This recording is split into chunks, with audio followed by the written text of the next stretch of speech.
Good morning, good afternoon, and good evening, ladies and gentlemen. Welcome back to the channel. It's not every day I get to do two back-to-back streams, Thursday and Friday. But this time, after some much needed schedule rearrangements, I am joined to continue a really great historical discussion. Before I go too far, really, with all sort of the niceties and the intros, I really do want people to understand that when we talk about geopolitics, you really have to have a very firm understanding of history. And that includes having a very comprehensive history of the 20th century. And nothing describes our sort of Middle Eastern foreign policy and our world around us than understanding the legacy of the Sykes-Picot Agreement. Today, I am joined by none other than the wonderful Mr. Hitman, who we had the first part of this discussion on his YouTube channel, which is linked down below in the description, along with our first talk and his Twitter account. You've known him from Apostolic Majesty's streams as well as his own work. Mr. Hitman, welcome to the channel. Oh, thank you very much for inviting me on, Prudentialist. It's wonderful to finally continue and finish this discussion. I would like to just apologise to everybody listening about my audio quality. Unfortunately, I'm having to do this from my phone as I'm having some PC difficulties at the moment, but hopefully it's bearable enough for this conversation. Well, if it, working from your phone is good enough for Mr. D, I think it will work quite well for you. So I will only just reiterate, if you have not seen the first part of this discussion, it's linked down below. I linked it a couple of weeks back on the community tab. I highly recommend listening to that one. We covered the entirety of sort of the Middle Eastern region throughout the First World War, the agreement itself, some of the characters and individuals that are there. Highly recommend it. And so I'm going to make sure that okay, good. We're working from my mic audio. So yeah, we're going to just sort of do a brief summary and sort of catch you all up to speed before we discuss the Middle Eastern region with respects to the Second World War to the 21st century. So, Mr. Hitman, where did you? I guess we'll just start covering where we had covered last week, just in a few sentences. We sort of just discussed the agreement itself, the men behind it, the mandates, and what would later become modern-day Saudi Arabia. Yeah. So we started in 1916, which is when the Sykes-Picot Agreement is formally established between Britain and France. Obviously, it's very important that it was in the context of the Entente Cordiale sort of foreign policy pact with the French and the British, as a result of events of the 19th and early 20th centuries. But to further complicate matters, the British not only make promises to the French, but also make promises to the Arabs and also various Zionist interests. And as a result of the end of World War I and the carving up of the Ottoman Empire, three mandates are established. You have the mandate of Palestine and Transjordan, with the protectorate in Transjordan under the Hashemite Prince Abdullah, and the mandate proper allowing for Jewish migration and Arab settlement. You then have the other British mandate, the mandate for Mesopotamia, which is modern-day Iraq, under Abdullah's younger brother, Prince Faisal. And you also have the mandates for Lebanon and Syria, which is under French administration. So throughout the interwar period, both Britain and France struggle with Arab unrest against their rule, with the French having to deal with the Great Syrian Revolt in the 1920s, and the British suffering particularly in the 1930s with Arab reprisals against Jewish settlement. What is also interesting from this period is, despite them being allies, the British and French were both very reluctant to actually aid each other in suppressing their respective domestic issues, because any attempt to try and suppress Arab desires for independence in each other's mandates would only make their own Arabs more irritable towards them, which is quite an interesting development. So we ended last time, as you said, Prudentialist, with 1939 and the outbreak of the Second World War. So was there any other comment you want to make before we can continue? The one thing that I would want to add is just that, this was a time period where you're beginning to see sort of, despite the tripartite alliance, despite the concluding agreements of the First World War, you're sort of beginning to see that old Anglo-French rivalry show up. They're very reluctant to support one another inside of their own mandates, despite the agreements that are being made here.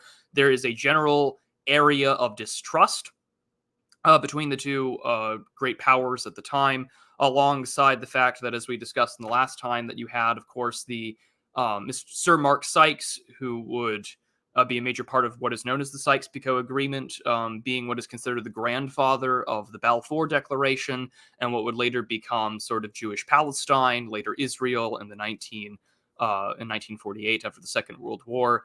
And we also get to look at the legacy of the House of Saud. I just wanted to go back real quick to our discussion about the Middle East, and maybe see if I can find it real quick before we go too far. No, I'll go back here real quick. But yeah, I mean, you have to take a look at what would become Saudi Arabia during the time that they're fighting the Ottoman Empire. They're trying to keep the House of Saud particularly preoccupied, along with some financial incentives from His Majesty's royal government. And it was quite interesting to sort of know that the House of Saud, for those who don't know, has long history as sort of being the rulers of what we would call Saudi Arabia today. And they would eventually take their part slowly but surely throughout 1917 to 1928 to 1930 to 1936, really establishing the territory that we know as Saudi Arabia. And so, the House of Saud is a long-standing dynasty in the region, and they are, very happy in the midst of these foreign powers intervening with the Ottoman Empire, with the areas known as Iraq and Lebanon and Jordan, to finally get some of that territory back after centuries of Ottoman rule. And of course, that's something I think is very important to keep in mind as we look at these older borders that we can see from the map of Lawrence of Arabia to the Eastern Committee, about what would be for the Arabs, Palestine, the Jews, Iraq, the other Arabs, and what might be existing for the Kurds. And now that even to this day, the signs and the lines drawn in the sand still echo a large deal of our Mideast foreign policy today from the United States and Great Britain. And these problems still exist with our relationship to Turkey and Saudi Arabia. So very important things to consider. I highly recommend, I think we went on for 2.5 hours on Hitman's channel. Highly recommend that you give that a watch and a listen. This is his presentation. He has done a lot of great work in putting this all together. So you're going to learn a lot from him. So we're going to get started at 1939 with interwar tensions. And here we go. Take it away, Mr. Hitman. All right. So when we get to the Second World War, for the purpose of this discussion, we can sort of skip over the first year or so, because as it's known in Britain and France, it's known as the Phony War. Germany invades Poland, and Britain and France, despite a declaration of war, don't really move to do anything to attack or prevent Germany's takeover in Eastern Europe. So the war drags on without much happening for the next several months. And it's not until Germany's invasion of France in the spring of May of 1940 that our conversation sort of becomes relevant again, because after French surrender, the French colonial empire is left in quite a dire position. What happens is, after the Vichy regime is established in the south, the collaborationist regime under Marshal Pétain, most of the French colonial empire administrators and the military stay loyal to the Vichy regime. General de Gaulle, who's in the image on the right here, though we know him as the leader of the Free French, and his defiant relocation to Britain and his determination to carry on the fight to liberate France, was seen as completely illegitimate by most of the French military command that was loyal to Vichy. And as also to note on the right here, there's also a picture of a General Catroux. He's the only French significant military figure who is loyal to de Gaulle, him being the governor of French Indochina, which, if those weren't aware, the French are forced to hand over to Japanese occupation. So obviously the French are now much more dependent on the British than they had been before, because as most of their country's now been occupied by the Germans, and are very much dependent on British military aid in order to try and reclaim their territories.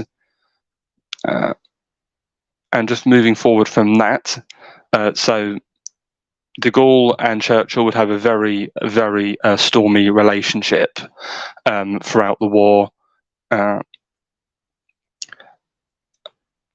this would, as someone's mentioned in the chat, culminate into an invasion of Syria in 1941. Sorry, can you just go back to the previous slide, please? Thank you. Yeah, so on the left, this is the map showing the invasion of Syria. So just before we get there, how this comes about essentially is, though the Vichy regime controls the mandates of Lebanon and Syria, they're not a formal member of the Axis and are not formally at war with the British. So the British are reluctant to attack and invade Lebanon and Syria initially, despite pressure from de Gaulle. However, this changes when in 1941, the mandate, well, I say the mandate, Iraq at this point had become nominally independent, but at this point, Faisal had died. His son, Ghazi, had become the king, but then Ghazi dies young, and his own infant son, Faisal II, is ruling under a regency. At this moment, while the British are distracted with the war, that a square, a sort of a clique of military officers known as the Golden Square in Iraq, overthrow the loyalist government in Iraq, and they pledge support to the Axis. So while this is happening, they send the Germans to back up this government in Iraq, send Luftwaffe bombers and fighters to French Syria. So what happens as a result of this is the British swiftly invade Iraq and depose the Golden Square and restore the loyal government. But now that Syria, the mandate of Syria and Lebanon under the Vichy regime, has given military aid to the Germans, the British decide that they now need to oust Vichy and put the Free French back in control of the mandate. So in 1941, a two-pronged invasion is initiated. On this map, you see there is Beirut and Damascus. There is a largely Australian military force that pushes up from Palestine to take Beirut, and there is a Franco-Indian force that pushes up under French General Paul Le Gentilhomme to take Damascus. The British believe that if they can take the two most important cities, the capitals of Lebanon and Syria respectively, they can force a Vichy French surrender. This does tend to turn out to be wishful thinking, as the Vichy French bitterly resist the invasion and really hunker down. And what's also quite fascinating is, as much as how much the British and French didn't really like each other, the Free and Vichy French absolutely hate each other's guts, and that there's many instances of Free French officers and soldiers trying to convince the Vichy to defect, only to then be shot in the back as they return to their lines. So what ends up happen is the British are then forced to re-flank from Iraq with some more Indian divisions, and they also bring a figure I've mentioned in our previous stream. John Bagot Glubb and the Arab Legion are deployed in their first military operation since their creation, and Glubb is given the job of distributing funds to a lot of the desert tribes in rural Syria to try and get them to help rise up against the Vichy rule. So with this flanking force coming in, the British are finally able to force the surrender of the Vichy garrisons. However, there is a caveat. The Vichy will only negotiate with the British. They refuse to negotiate with the Free French forces on equal terms. So the British secure the surrender of the Vichy forces. And then what happens as a result is, because the Arabs are still not particularly happy to be ruled by the French, the British have an agreement with de Gaulle where the Free French are allowed to maintain the civilian administration of the mandate, but the British have total military control. So it's not martial law, but all troops stationed in the mandate are British and not French. And to further cause confusion and intrigue, de Gaulle and Cateroux, who de Gaulle puts as the commissioner for Lebanon and Syria, decide to reinstate a lot of the old Vichy officers, simply because one, they need skilled men. But this is even though, despite the fact a lot of these Vichy officers won't declare allegiance to de Gaulle. So what's your thoughts on all of this, Prude? Well, I mean, it is with the outbreak of the war, you can definitely see the need for the British to take advantage and to take movement as quickly as possible into Syria. You have the North African campaign, you have the Italians and the Germans more or less right there to your west. And we have to understand that this is really important with respects to air superiority in the North African campaign, which is some of the more early fighting between British and volunteer forces against both Italy and Germany at the time. The Paris Protocols, which were signed between Vichy France and Germany, of course, negotiated in May of 1941. Vichy-controlled Syria would have allowed primarily both German Luftwaffe and the Royal Air Force, the Regia Aeronautica of the Italians, to refuel in Syria. Although they also had Iraqi aircraft, and what little Iraqi air forces that existed there would also be, considered to be, German Luftwaffe under Flieg für Iraq, and they would allow to, take advantage of all the supplies from sort of the Anglo-Iraqi War. This, of course, would also be beneficial for Vichy France because this had reduced occupation costs to pay to the Reich, and at the same time transfer a significant amount of prisoners of war out of the Levant and into Vichy France. Now, of course, this provides other significant problems, of course, because you now had the French to have offensive forces against Iraqi oil fields that were held by the British. And at the same time, Vichy authorities, right as the fighting were breaking out, were also arming Iraqi nationalists in Mosul. So, that historical aspect of having rhyme and repetition, you can definitely see there with respects to arming nationalist groups in the Middle East. But afterwards, later on in the fight, you can see that there was some internal disputes from both the British government about what to do. Middle East Command General Archibald Wavell, I think is how you pronounce it. He was really not wanting to go about in towards the desert and to deal with Syria. He was more concerned about the Mediterranean and focusing, of course, on sinking any particular French naval presence that might be there, as well as trying to defend Crete as well as the Aegeans. And was very skeptical about what de Gaulle could actually command inside of what was considered Free France at the time. So this whole little campaign, we're not going to give, it doesn't last particularly long. It's only a 1 month long conflict.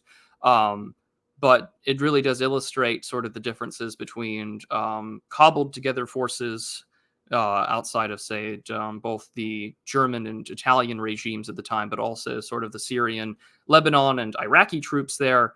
You had a significant amount of defections. You saw quite a bit of losses for both POWs and as well as Vichy French men. I think they lost somewhere around 6,500 men at that time. And it was brutal. I mean, if you were to go look up some of the equipment that was on there, you had some 90 tanks, over 300 aircraft, numerous naval presence, including 3 submarines, 2 German U-boats, that still, despite that, the British managed to pull through with this regard. But it's an interesting little campaign at the very early on of the Second World War. I don't think too many people give attention to, and there should be. No, certainly. Thank you for your comments there. And so just two other points I want to mention before we move on. You mentioned there about a concern about French naval presence. Well, a very important event, which I neglected to mention, is in 1940, you have the Mers El Kebir incident, which is when, after the Germans demanded that Vichy France hand over its navy to Germany, Winston Churchill infamously orders that the French navy be sunk in Algeria. So that was an event that badly damaged relations between the British and the French after a very ruthless but perhaps necessary move by Churchill to secure naval dominance in the Mediterranean. Furthermore, I've obviously titled this slide Wartime Tensions and Consolidation. Well, it's not just in Syria and Iraq, because next door in Iran, you have Operation Countenance, which is where you have the concerns amongst the Soviets and the British that Iran might go over to the Axis as well. Concerns which I think were unfounded personally. if you want to know more on that, if you watch Apostolic Majesty's 2-part streams, which I take part in, on the grand strategy of Stalin's empire. But essentially, both the Soviets and Britain invade Iran in 1941, and that's largely to help secure a land route for Lend-Lease to the Soviet Union, especially to secure the oil in Iran as well. So all across the Middle East, you're seeing a grand Allied consolidation in 1941. And at this point, can you move over to the next slide, please? Sure can. There you go. Thank you. Okay, so now to sort of look at the domestic situation in Lebanon and Syria throughout the rest of the war. So I mentioned that the Free French were allowed the civilian administration, but the British held the military presence. Well, there are still very strong Arab desires for independence and freedom from the French. So I mentioned before about how Glub and the Arab Legion were trying to stir up Arab tribes to revolt against the Vichy French. Well, one of the things that happens is shortly after the campaign's over, de Gaulle demands Glub and the Arab Legion's removal from the area because he sees them as a subversive influence against French control. Furthermore, on the left here, I have an image with a few different figures. The main ones we need to concern ourselves with is Sir Edward Louis Spears and Richard Casey, the figure on the right. Louis Spears is a very fascinating individual, which I don't think not that many people know about. So he was a very close friend of Winston Churchill, and early in the war, he actually was the official diplomatic sort of go-between the British and French governments. So he often was dealing a lot with the French government in exile, and later he's Churchill's personal representative to Charles de Gaulle. Also, just going back, looking at his background during World War One, is when he first met and befriended Churchill. He also was actually born in Paris and was raised bilingual, so he spoke perfect French. Furthermore, he was also seen as being a bit of a Francophile, and also during World War One, he was critical in managing a lot of the diplomatic strategy and relations between the British and French governments. So this is a man who has a long history of diplomatic dealings with the French. So he is deployed from 1942 as essentially a consul in the mandate on behalf of the British government. So he's there to represent the British interest in respect to the French. Richard Casey on the right, he is his position is the Minister Resident in the Middle East. So he's essentially Britain's head diplomatic figure in this region. So though Spears has this personal relationship with Churchill and linked back to the government, he's still, his direct superior is Richard Casey, who is based in Cairo. And throughout the rest of the war, Spears is there just trying to essentially find what way he can to work with the French while also keeping the Arabs happy. And this comes to a head in 1943 when a lot of the Arabs are pressuring for elections to take place, and de Gaulle and Catroud both kick the can down the road. They try to argue the military situation doesn't allow for it, especially as not too long ago in North Africa, the Africa Corps under Rommel retake Tobruk in Libya, which had been under Allied control. Very famously, there was a Free French contingent there that resisted bitterly. So this is kind of though it's a loss for the Allies overall, it's a propaganda win for de Gaulle because he can present it as the critical military importance of the Free French and the greater war effort. So though he's able to put it off for a bit, eventually he has to give in and does allow elections to take place in both Lebanon and Syria in 1943. Though by putting things off, he is able to, shall we say, gerrymander things on the ground. So when the Syrian elections happen, the National Bloc Party, which are the pro-French party, are elected. So the French are happy with that result. However, though they are able to tamper with Lebanon, they're not as successful there, where quite a strongly Arab nationalist president, Belchara El Khoury, is elected, and he's pictured here in the middle. After his election, there is quite a controversial crisis where less than 2 weeks after he's inaugurated as the president, he makes a request of of de Gaulle, that he wishes to amend the constitution of the Mandate. So by doing this, Lebanon would effectively be independent, but this would be in a legal but rather than a literal sense, because there'd still be French administrators in the Mandate. De Gaulle declines to do this, and as a result, Sûreté, who are the French security agents located in the Mandate under the new commissioner, Jean Helot, arrest El Khoury and the entire Lebanese cabinet and lock them up for 2 weeks. They then install another Lebanese politician, Emile Eder, who had been a former president of Lebanon, as the new president of a pro-French administration.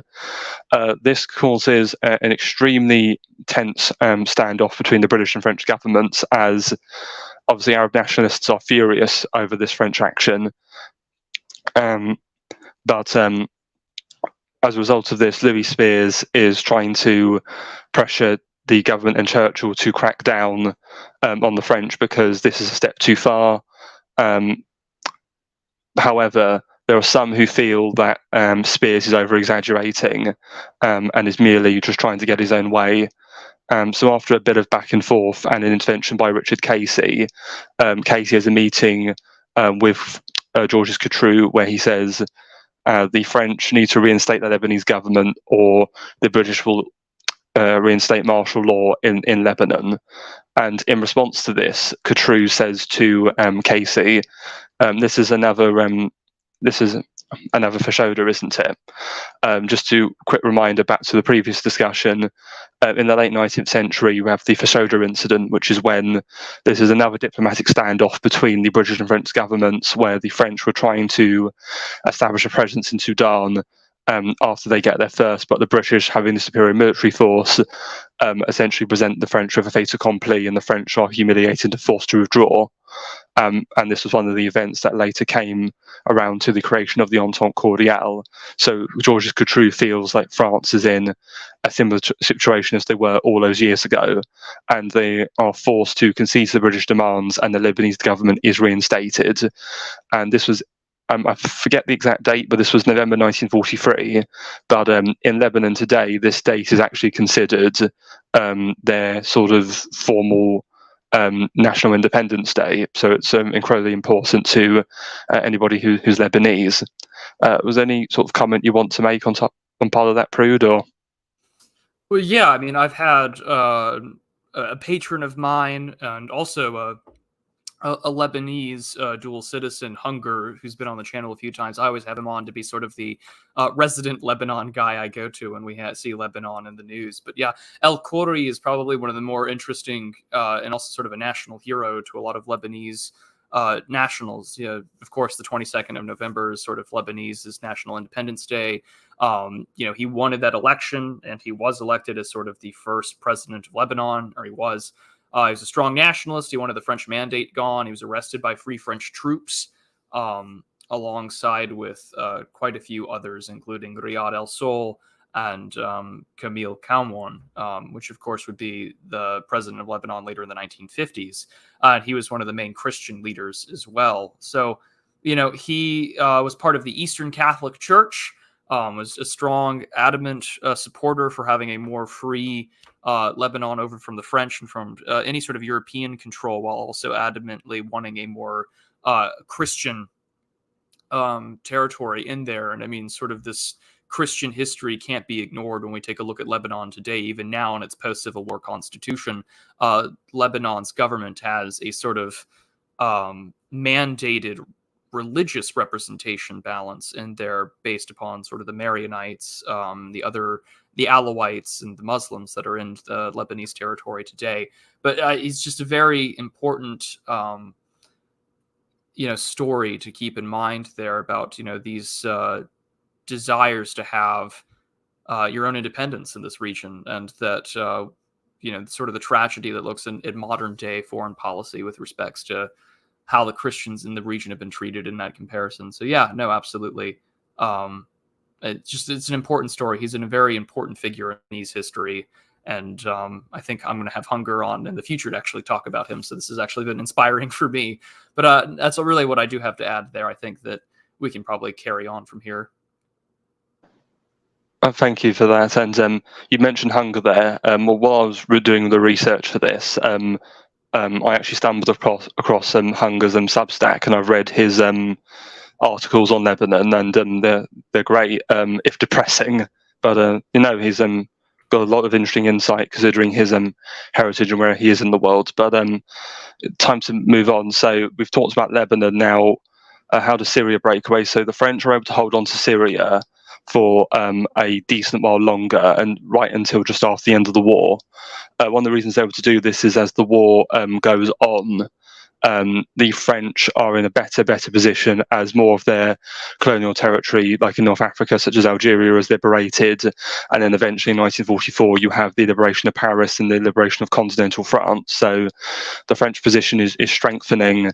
And however, by 1945, it's very clear that the Arabs really want them gone by that point. And what kicks off the French exit is that the Syrian government. In terms of the military, the mandate of Syria had a 20,000 strong Arab militia, and then there's about 3,000 French military troops present. The Arab militia was under French military control, and the Syrian government requested the transfer of control from the French to themselves. De Gaulle denies to do this. While this is going on, the Syrian government is in negotiations with Louis Spears about British aid, and he gives them a blank check. He says, "Yes, we'll put you as part of our sort of economic sterling pact to help stabilise your economy. We'll give you everything you need to be free of the French. We'll also help arm and train your army." And also, at the time, the Syrians were very sympathetic to the idea of an Arab federation, and so this would have been perhaps Syria, Lebanon, even Transjordan, all uniting into one greater Arab federation. And one of the reasons to do this is to counter any sort of Israeli presence, but we'll get to that when we get to the next slide. So they very much agree to do this, and the British are very pro-Syrian government. So when the French disagree to do this, they decide to actually reinforce their military presence by landing troops in Lebanon and then marching them from Lebanon into Syria. This then causes the Syrian government to just take over control of the Arab militia. And in result, due to the increased French military presence, the French decide to bomb and shell the parliament building in Damascus and frighten the living daylights out of the Syrian government. The British then intervene and try to prevent a standoff between the Syrian government and the French. After several days of fighting and chaos, the French agree to withdraw, but they are absolutely incensed that the British perceive betrayal, as the Syrians then finally are able to declare a sort of a formal independence. So is there anything you want to add before we move on to the next slide? Just for our audience, I think I would like to ask you, Hitman, if we could put some timelines on this as well. I know on the far right image we have here, we have, of course, British tanks in Damascus during the Levant crisis in 45, but we talked about El Khoury being in here, who had been arrested in 1943 in November. But so what does this area look like, and say, from what you've already talked about in the years of 1944 and early 45? So Lebanon is from 1943 until 1945 is de facto independent, but de jure not independent. So I think the mandate still exists, but the French have been so defeated that their military presence is minuscule, and there's more British military presence there who are backing the Lebanese government than they are the French. So Lebanon, though not formally independent, is pretty much independent from 1943, and then it's only formally recognised in 45, 46 by the French. All right. Well, that was all that I wanted to ask with respects to getting just a clear timeline for our audience and listeners, to those who may be listening and not keeping track of the map. So it's always good to have those dates down. But I think I'm ready for the next slide. Are you? Yep. All right. And we do have this comment here. The last French troops left on the 31st of December, 1946. So thank you. It's always good to have those dates down. But on to the next slide. Take it away, good sir. Yes, so that's sort of Syria and Lebanon dealt with during the war. Now it's time to move over to Palestine and Transjordan. We mentioned Iraq earlier. Iraq's not really going to come up very much for the rest of this discussion. The only major thing that happens was obviously the coup and the British re-establishment of control. But this is something we mentioned in the previous stream, but because of the British machinations against the French by using the Arabs to try and avert French influence, the French get revenge by siding with very significant Jewish and Zionist aspirations against British rule in Palestine. So last time, just to very quickly recap, there's many different Jewish agencies. So you've got the Jewish Agency, which is essentially a Jewish political representation that's present in the mandate. This at the time was led by David Ben-Gurion, who would go on to become the first Prime Minister of Israel once Israel had become a formally independent country. So the Jewish Agency is viewed as essentially a kind of an Israeli government in waiting alongside the British administration. You then have the Haganah, who are the Jewish self-defense agency or military wing, and in fact the Haganah would essentially form the nucleus of the Israeli Defense Force as for independent Israel. But we mentioned last time that in the 1930s, a radical faction of Haganah break away, who are much more radical. These are called Irgun. They lead a series of terrorist reprisals against the British. However, during the war, even another sect of radical Jewish terrorists break away from Irgun under a certain figure known as Abraham Stern, and his organization is called Lehi, but the British authorities call his group the Stern Gang after him. And something that he does, which when I first read what I'm about to tell you, my mind was blown because I couldn't believe it. But after reading through this all again and thinking about it, it kind of makes more sense. I need to get the exact wording for this. So Stern essentially sends a message through the Vichy French to the German ambassador in the French Mandate of Syria. And he says that he would like to collaborate with the mid-century Germans to establish a totalitarian Jewish state in Palestine, and would like as much aid as he can to drive out British and Allied control. So, as I said, on the surface, that sounds absolutely mental, considering the mid-century Germans that we're talking about. But if we're going to look at this from a completely Machiavellian and just drop any kind of sentimental or emotional constraints, it actually kind of makes sense. It's it's not the ultimate, the enemy of my enemy is my friend. Do you have any take on that, Prude? I was not familiar with that actually at all. Although I kind of have to chuckle because Mandrill in the chat here saying, "What, this sounds a lot like Ukraine." I do know that Stern originally comes from as a split off from Irgun, which was a national sort of militarist organization. It was a Zionist paramilitary organization that operated in the Mandate Palestine in the 1930s and throughout the Second World War. They were part of another sort of terrorist or paramilitary Zionist organization that came even beforehand. This is what that was sort of founded on a concept called revisionist Zionism. which was more characterized by trying to expand the Jewish state and a Jewish demographic majority on both sides of the Jordan River. They had been described by the New York Times as the Jewish fascist party at the time, and so to see Stern be more or less sort of continue, or the Leahy or the Stern gang to be now really be called the National Military Organization of Israel, or in Israel. They were founded in the 40s. They renamed themselves like Leahy. The group referred to themselves as terrorists. They called themselves a terrorist organization.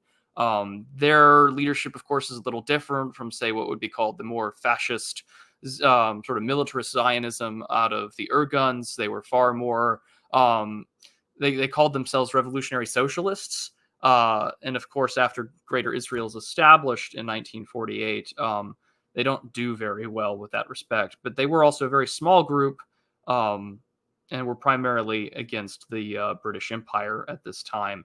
And even then, they were still a major role to play in Israeli politics. I think one of their militant groups became prime minister in the 1980s. But it's an absolute strange bit of history to consider here.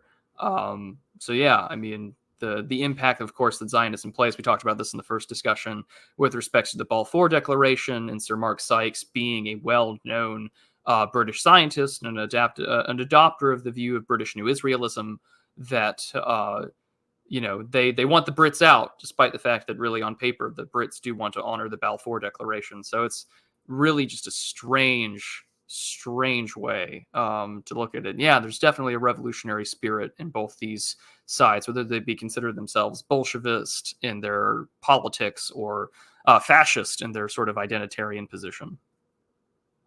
And just going off the back of that, it's interesting, Prude. You mentioned about an Israeli prime minister. Yes, one of the leaders of Irgun around this time, Menachem Begin, would go on to become the 6th prime minister of Israel, and he was the founder of the Likud party, which is Israel's main sort of right-wing party, being the party that we all associate with Benjamin Netanyahu. So, these political terrorists. Legacy is quite long and is in Israel to this day still, and it's also interesting being affiliated with the right because obviously if with early Israeli post 1948 history, about the first 30 years or so of their post sort of independence history, Israel was dominated by the Israeli Labour Party. So you could say that and obviously you've got the concept of the kibbutz being quite popular. So yes, revolutionary socialism was pretty dominant in early Israel. But just to move on from there and go back to a Franco-Jewish collaboration. Hang on, I just want to address this person in the chat, Billy Blogs. How many extremely prominent Israeli politicians, even US political players, were either Irgun members or descendants of? I'm not sure. All I do know is that around this time, a member of Irgun, a senior figure called Hillel Kook, he was active in America, and he founded a faction called I believe it was the American Agency for a Free Palestine, which was an American lobby group for Israeli independence and a Jewish state in Palestine. But he used a pseudonym and acted clandestinely when operating in America. But in terms of actual descent, I don't know that much on that, I'm afraid. Are you familiar with anyone, Prude, or? Not off the top of my head, but I would imagine if I were to start doing some research into it, I wouldn't be surprised if I had found prominent descendants of either taking on large lobbyist roles or being active in sort of American politics in this respect. But I mean, just at the same way, and during the 1920s in New York and in major immigrant-populated areas, there were, of course, Jewish newspapers advocating for a similar Balfour-esque declaration out of the United States government. Although the U.S. at the time was a little more ambivalent, and that certainly has changed since then. But yeah, and I couldn't really answer that question in fully. But again, when we talk about the Middle East, especially during both world wars, the interwar period, and even the 1910s and the late 1800s, 1910s, you can't get away from the subject of Zionism or New Israelism in this discussion. No, certainly, thank you. And so just go back to the Franco-Jewish collaboration. So this begins in 1940, where there's a certain prominent Jewish businessman called David Hackerhen. He helps the French set up a intelligence radio station, broadcasting free French propaganda into the Mandate of Syria and Lebanon. And they carry on their relationship for quite a while. And I have on the slide in the middle a picture of the Patria disaster. So what happens in 1940?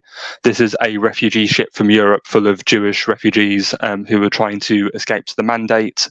The British, if you remember from the last stream, after the 1939 White Paper, to please the Arabs, put an incredibly strict restriction on any further Jewish immigration, limiting to only 15,000 people a year.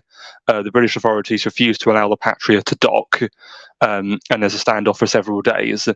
And then conveniently, the Patria is blown up, and all the civilians on board, refugees, die. And so this looks very bad on the British. And what ends up happening is the French contact David Hackerhen, and it turns out he has links to the Jewish resistance movement, and they were responsible for blowing up the Patria. And yes, and he literally says, well, how can you doubt our conviction? This is for our independence. We would do anything for it. And the French sort of thought, well, if you're that committed to it, that you're prepared to blow up your own people, then I think we can work together. So yes, the raging manager in the chat, blowing up their own people, WTF. Yeah. When I first, I'm actually going to make a bit of a tangent here. So many years ago, on this whole question of Israel and Palestine, I was a lot more sympathetic to Israel back in the day, shall we say. After I read the book where I got a lot of this information from, The Line in the Sand by James Barr, my opinion of Israel massively shifted after that. And it's probably one of the most red-pilling books on this topic, I think, you will ever read, because a lot of the stuff you learn that you're just not taught about. So any comment you want to make on that, Prude? Or we just mentioned the Stern Gang and Irgun. I mean, the Irgun were also trying to place a bomb on the Patria to disable her. They were caught by authorities at the time, but other groups were, of course, more successful in this respect. And so, yeah, it's an interesting incident that I think often gets overlooked in that respect. That, yeah, the bomb exploded. Some were rescued by British and Arab boats that rushed to the scene. 267 people were declared missing, over 200 Jewish refugees, plus the crew of British soldiers, and 172 were injured. And then many of the dead, of course, were trapped inside of the boat. So most of them, of course, were later recovered. But yeah, the Haganah agents were the ones that were responsible for this and sort of dedication to their cause. And yeah, the 1939 White Paper is rather very important to keep in respects to this. And all of this happening just right outside of the in the Hafia port. And so, I mean, this isn't a place where, you're particularly, this isn't in like France or Britain or anything. This is in what was now modern day Israel. But yeah, I mean, right there, and that deadly committed to their cause, and illustrates, I think, sort of the long history that this sort of position has caused in a lot of respects. Indeed, and just to go back to what you said there, thank you, it was the Haganah, and again, that's important. The Haganah are supposed to be the more moderate of the Jewish defense organizations, because at this point, before now, they'd not committed any outright terror acts. That was largely the Irgun or the Stern Gang, but from this point, you can see they're increasingly turning to radicalization, and in fact, from 1944 until 1946, there was a formal sort of alliance between the Jewish agency, Haganah, Irgun and the Stern Gang, where they are all united in their commitment to drive out the British, and will do it so by any means necessary, including working with the French. And Obviously, we talked about Patria, but this is not the only naval refugee disaster that happens. Furthermore, in 1942, you have, so I mentioned Richard Casey before. In 1942, Casey is replaced as Minister Resident in the Middle East by Lord Moyne. He's another figure who I've got him pictured on the right. He is another close ally of Winston Churchill's, and he is very much sympathetic to the Arab cause and the idea of an Arab federation, and wants to not let this Jewish situation get out of control. What happens is there's another ship called the Struma that it sails from Romania and it docks in Istanbul, and it wants to come onto the Palestine to drop off the refugees, and Lord Moyne refuses this, saying no, it goes against the government white paper, we're not allowing this. And then he eventually, the ship ends up leaving, starts sailing towards Palestine, and then he has British naval ships intercept the ship and escort it back to Istanbul. The ship then is then started to be escorted back to Romania when a stray torpedo blows it up. So that's incredibly convenient, I should say, for them, as 700 Jewish refugees die. So, I mean, suddenly how all these incidents keep happening, right? So Lord Moyne is absolutely hated by the Jews for this, as they blame him for the deaths of all these hundreds of Jewish refugees. And what ends up happening is that, and combined with his support for an Arab federation, leads to his assassination in 1944 by Jewish terrorists in Cairo. He's assassinated in his own residence, which in terms of Jewish terrorism, this is probably the most brazen act thus far, and the most terrible act against a high British government official. So I think we can see from all of these acts how absolutely diehard and radical these Jews were for getting what they wanted. Is there any further comment you want to make, Prude? The only thing I would add is that we really won't actually make this. Not everything that we know here won't become publicly disclosed until 1957. So a decade after the establishment of Israel, and a decade, well over a decade, almost 20 years, 17 years after this incident happened in 1940.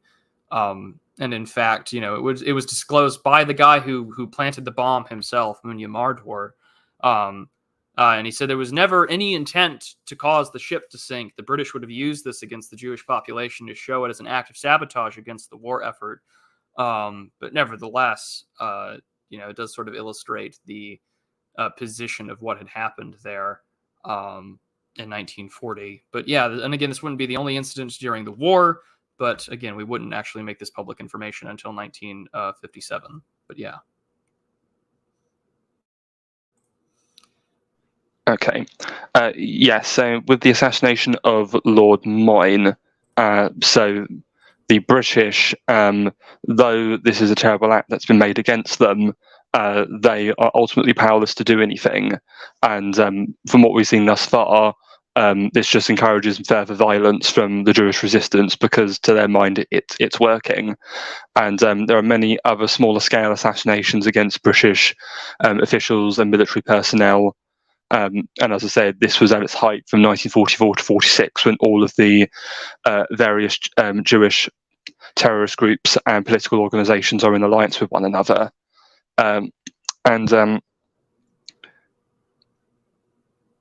One thing that is significant is obviously with 1945, you have the formal end of the Second World War, and there is a change in government, because in Britain, the Conservatives, after the 1945 election upset, are replaced by Clement Attlee's Labour.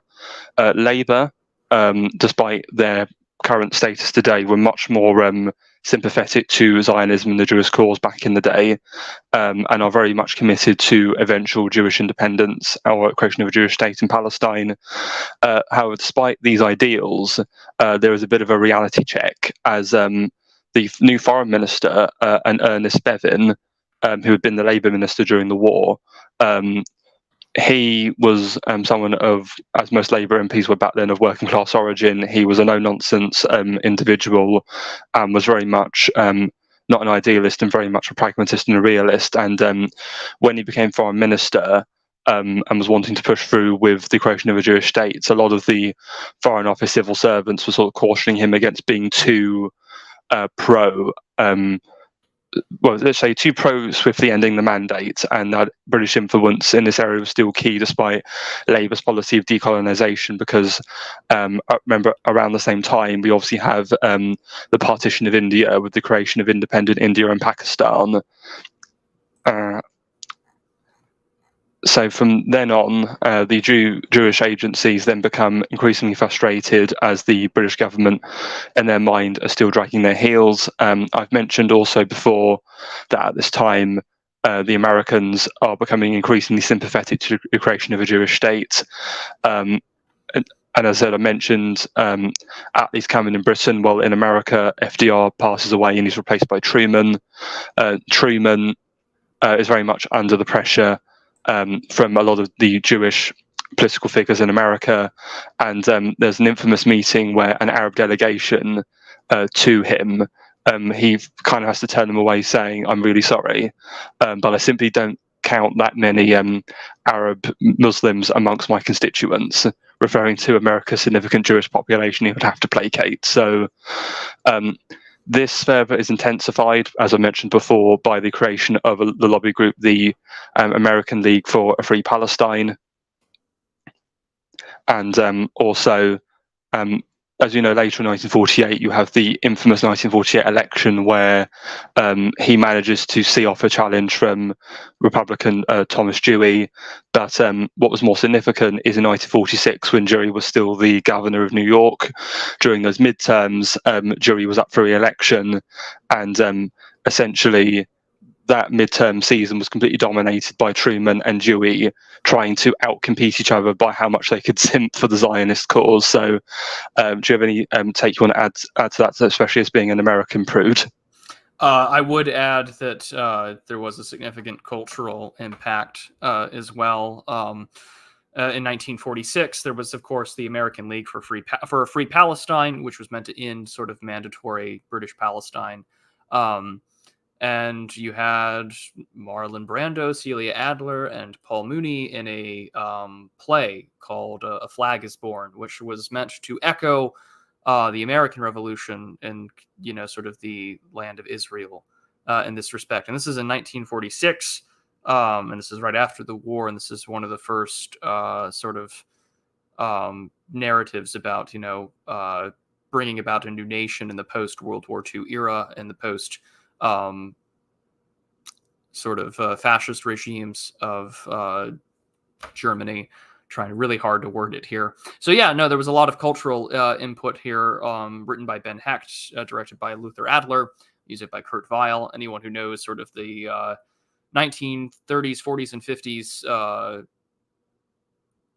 not Hollywood, but sort of the Broadway plays and sort of that deal, you're going to know some of these names. But yeah, there was a large push for this, and this is where you really begin to see the creation and cultural push for sort of an American Zionism in America. And yeah, thank you. That's all I've got to add there. Oh, no, thank you. No, I read that as well when I was doing my research. I just forgot the name of the film, or was it play? Sorry. It is called A Flag is Born. Okay. Thank you. And that's in 1946. Like, this isn't. This is one of these sort of earlier, what some people would call a post World War II or Boomer Truth regime on with respects to American foreign policy in the Middle East. Is born very early on, right after the war ends. Thank you. And yes, and not only that, but I mentioned the American League for a Free Palestine was set up by Ergun member Hillel Kook. Well, he also sets up a parallel organization in France with pretty much the same name, but in French. So again, you're still seeing this link between France and the Israeli resistance against the British. So what's also going on here at this time is the French government are even allowing Ergun and Lehi agents to use France as a France as a staging point to launch terror attacks on British soil, which is absolutely mental. In fact, there's a particular bomb expert who does several instances. Like one example is this individual sends many letters to various different MPs with, I think it's ricin in them, to try and poison them. Thankfully, no one dies, but it just shows you how lethal it was. There's also sending bombs to various MPs, and though their campaign is eventually brought to an end because they try to get into Britain through Belgium, but Belgian border guards arrest them, which was thankful because their next plan was when they were getting to Britain, they wanted to plant cholera in London's water supply. So, they were even prepared to use biological warfare, it seems. So just sort of going back to Palestine proper, so with how much tensions are increasing against the British, the British suddenly catch on to the fact that they think that Haganah and the Jewish Agency might be working with the Israeli terrorists, because at this point they're not certain. And actually, at this point, can you move the slide on, please?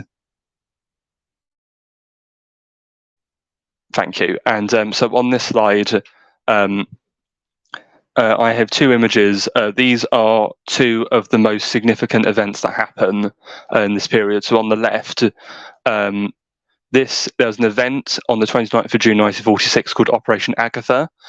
This is when British military personnel essentially launch a mass arrest of Jewish political leaders in the Mandate. So they break into their offices, arrest lots of leaders, seize all their documents, and the whole point of this operation is to find hard evidence that the agency and Haganah are working with Lehi and the Stern Gang. So despite all the significant figures that they arrest, because if you look on the left here, they get David Hackerhen, but also interestingly, they capture Moshe Sharet, who I believe would go on to be a Prime Minister of Israel at some point as well. So many significant figures that were captured. However, despite how much documents they capture and how many people they have imprisoned, they're not able to find any hard evidence of the collaboration. So the British do end up with a bit of egg on their face as a result of this. In retaliation for this, the next month, on the 22nd of July 1946, Ergan and Lehi launch then one of the most infamous terror acts, which is the King David Hotel bombing in Palestine. So where the King David Hotel was when the British local administration was based. So they were wanting to strike right at the heart of the British control. As a result of this bombing, they were able to do it by disguising themselves as maintenance workers, and they were able to access a nightclub that was there to entertain British officials in the basement of the hotel. So they infiltrate, plant lots of bombs, and over 100 people, I believe, are killed or injured. And as you can see in the image, the entire southern wing of the hotel collapses. Again, the British are very much powerless to really retaliate against this. However, it is also seen as a bit of an overstep by the Jewish resistance, because at this point, Haganah and the Jewish Agency see it as a step too far against the British establishment, so they actually break off their alliance with the more radical Jewish element. So Haganah and the agency go back to working with the British, agitating for independence rather than supporting outright terrorism. Is there any comment you want to make from that point, or? No, I think we can probably carry on from here. I mean, this sort of just illustrates that the push for a mandate-free Palestine, what later becomes the nation of Israel in 1948, was ruthless and bloody, and it is not sort of a peaceful, out of pity type deal. There is also a lot of terrorism, violence, and planned weapons of mass destruction use that would have been implemented here. No, absolutely. And there's further incidents that further exacerbate the tensions, because there was an incident where a British former SAS officer was a little bit too zealous with a teenage boy who he'd captured putting up Jewish terrorist propaganda. And when I say overzealous, he kills the boy during an interrogation. He's forced to go into hiding for a while. He's eventually forced out of hiding. He goes on trial and is actually acquitted by the British legal system. And this just further turns a lot of Israelis against the British mandate. And it's also interesting at this point that it was becoming increasingly difficult to counter Jewish terrorism, because not only are they being supported by the French, but also because of the time, because obviously nearly 30 years had passed since the creation of the mandate and the late 1940s, that an entire generation of young Jews had been raised to absolutely hate the British and were absolutely fanatic in wanting to drive them out. So, for example, there's a conversation where a French intelligence officer who was meeting his Jewish contact in a bar in Tel Aviv was informed about a certain figure who had just left. That figure who just left, he's an Irgun member, and everybody in this bar knows who he is. And the French agent responds, "Well, why don't they report him? Because they agree with him. Yes, they won't take any direct action against the British authorities, but they are totally sympathetic and want them out. So they'll just allow them to operate freely." And it's also interesting to talk about I think how brazen a lot of the Jewish terrorists were, because if what a claim I've read is to be believed, they were so brazen about their connection to the French that they allegedly used to whistle the Marseillaise as a call sign to one another to recognise each other when out on a job or a mission. And it's also at this point that they're also reinforced, because where we mentioned France had the war, you obviously have the French resistance. Well, the one element of the French resistance some of you may be familiar with was the Maquis, who were the more militant and communist element of the French resistance. That element also had a significant representation of French Jews, and so a lot of them end up helping or working with the Jewish terrorists and resistance as well. And other than that, another incident where before we've mentioned, we've got the Patria and the Streamer incidents, but there's another naval incident with a ship called the Exodus. So this is a destroyer that is docked in the south of France. The French government helped fill the ship up with several thousand Jewish refugees from Europe, and then they let that ship depart, where it's going to sail towards Palestine. The British government have no intention of allowing the ship to land, so they send a couple of destroyers to escort the Exodus all the way to Palestine. Once it gets there, they block the ship.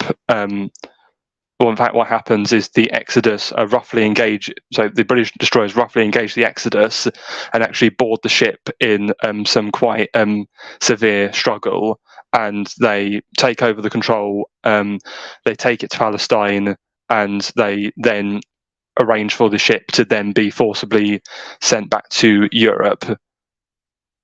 And the British authorities are so annoyed with the French and Jews for doing this that they actually threaten to send the ship to Germany, which you can imagine for a lot of Jews was rather traumatic, considering events of the Second World War. So, but this event ends up backfiring on the British because the ship ends up going back to France anyway.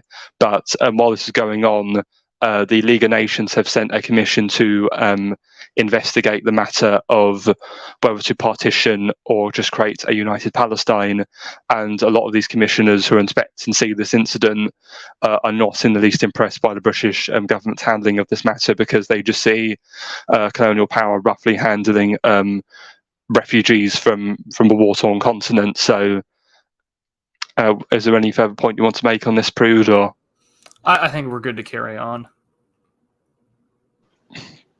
Right. Yes, and it's pretty much after this point, just going on to the Jewish terrorist movement, that Ergun and Lehi decide, other than just using bombs and poison and whatnot, they're actually going to start capturing British military personnel and trialing them as terrorists, like the British were treating the Jews. And there was an incident where 2 British sergeants are captured, and they send an ultimatum to the British saying, "Release every one of our guys you've got imprisoned, or else." The British refused to comply, and the 2 sergeants are then found lynched in a rural village. And to make it worse, the site was actually booby-trapped. So when journalists went to go and take pictures, bombs went off, which killed a few people.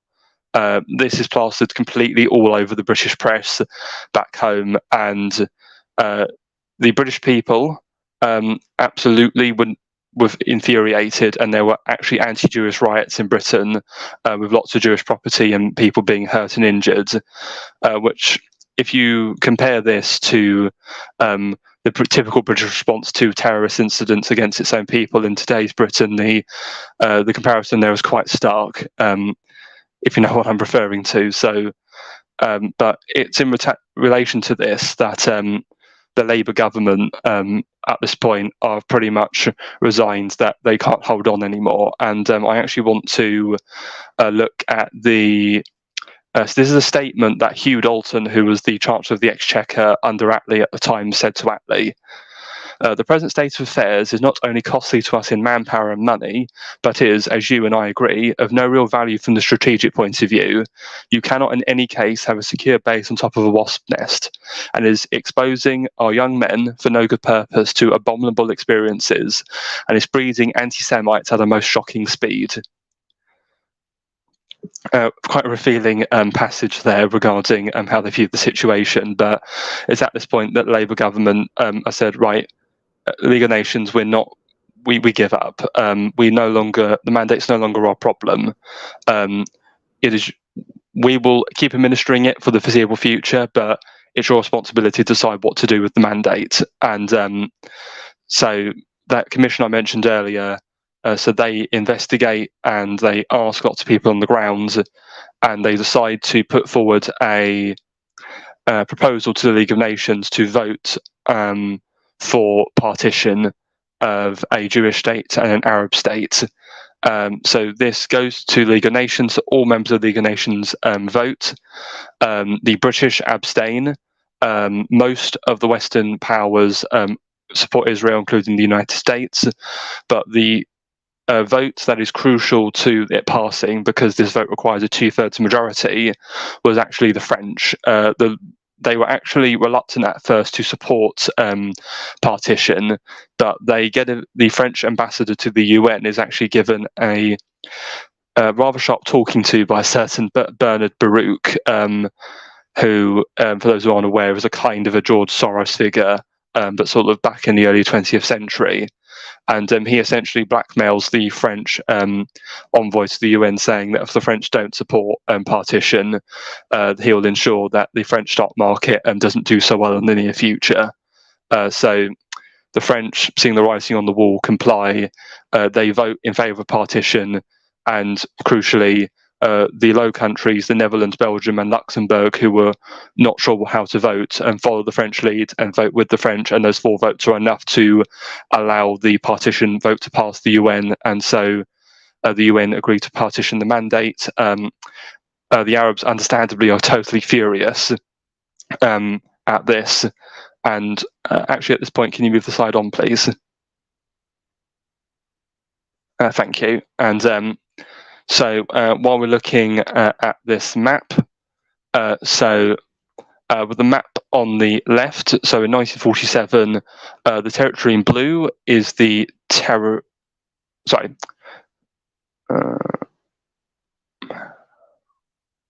hang on. Blue is the territory assigned to Israel in 1947. Okay, and then the red and the green is the territory assigned to an Arab state that would exist. The area around Jerusalem, the grey bit and the pink bit, was going to be an international zone for the city of Jerusalem. However, as a result of the Arab anger, what ends up happening in 1948 is the Arabs launch attacks at the Israelis to try and drive them out. But to further complicate matters, in the lead up to this, obviously we've not mentioned Jordan for a while. Well, in 1946, Transjordan had formally become independent as the Emirate of Jordan, and Abdullah becoming king.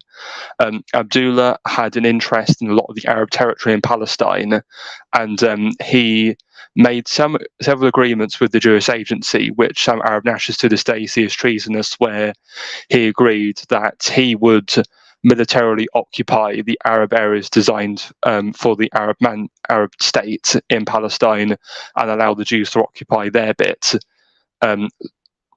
However, this doesn't quite go according to plan when the Arab-Israeli war breaks out, as one of the reasons the Jews are so successful is the Jewish Agency and Haganah and the groups are all united and have a broad and connected command structure to launch their attacks, while all of the Arab fighters are all broken up into their own little tribes and groups and are not working together coherently. So the Jews simply play divide and rule as they capture a lot of the territory that was assigned to the Arab states.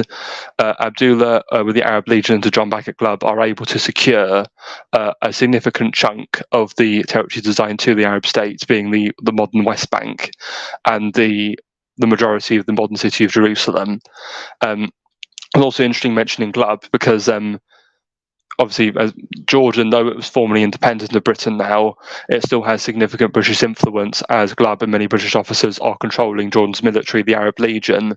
And there are actually some British politicians who were pro-Israeli who actually were calling for Glubb and all the British officers serving in the Arab Legion to be court-martialed and arrested for serving a foreign power in a military endeavour. And what ends up having to happen as a technicality to avoid this is at the beginning of the war, all the British officers and Glubb have to abandon their posts, return to Jordan territory, and then they secretly sneak back later to take over their former positions. And so as a result of the war, the Jews have the blue and pink territory.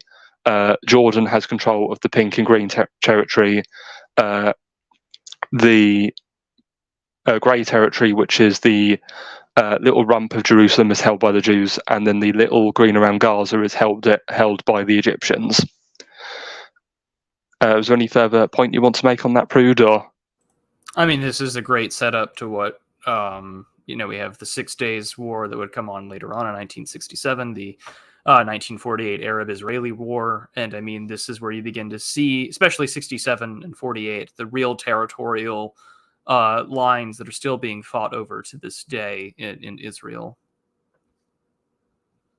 No, indeed, because after this, because one thing we have to remember as well is it's actually quite miraculous, the Jewish success here, because not only are they fighting all these Arabs on the ground and the Arab Legion under Jordan, they're also fighting the Egyptians, the Syrians, and the Lebanese. So they are completely encircled on many sides, and they are able to pull off a resounding military success. And then you mention the 6 Days War in 1967.